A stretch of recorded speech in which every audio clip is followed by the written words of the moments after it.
This week's parsha begins with the words, Atem Nitzavim Hayom. You're all standing before Hashem.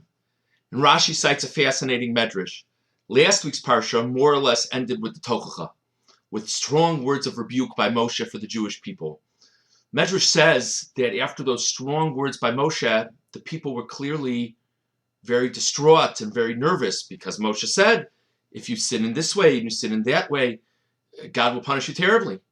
So Medrash says that Moshe Rabbeinu now begins the next parsha and says, hey, Atem Nitzavim Hayom Kulchem Lifnei Hashem Elokeichem. For all the concerns that I just shared with you, for all the dangers that I just shared with you of not keeping the will of Hashem, of not fulfilling the will of Hashem, the bottom line is you're all here. So obviously, it's not as scary as it seems. For all of the potential harsh justice from God, you've made it this far, you'll be okay. The question is obvious. The Baalei Musar posed the question. If Moshe's goal in the rebuke was to intimidate the Jewish people, make them realize the importance of observing the mitzvos, then why in the world would he take away from whatever effect the rebuke had by saying, don't worry, you're still around. Obviously God will be somewhat compassionate with you. What's the meaning here?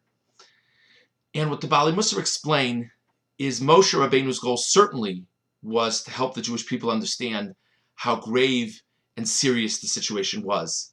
But what he saw in the Jews was they were dejected. They felt the situation was hopeless. And the moment a person feels, not just that they have to be better, but there's no way they can be as good as they need to be, they won't.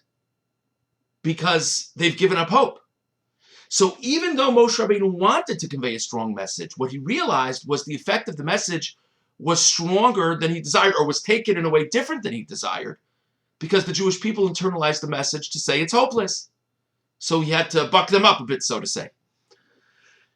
It's a very, very important idea to think about in this time of year.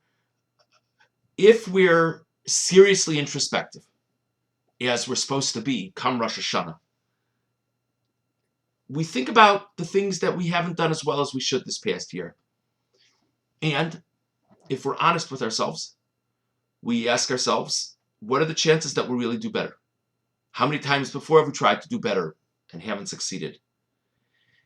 And the more a person allows these thoughts to float around one's mind, the more a person begins to give up hope on the whole process.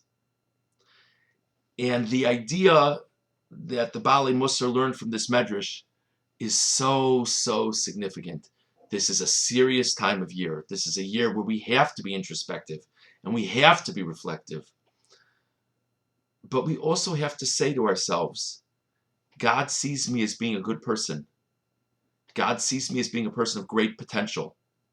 God realizes I'm not perfect. I realize I'm not perfect.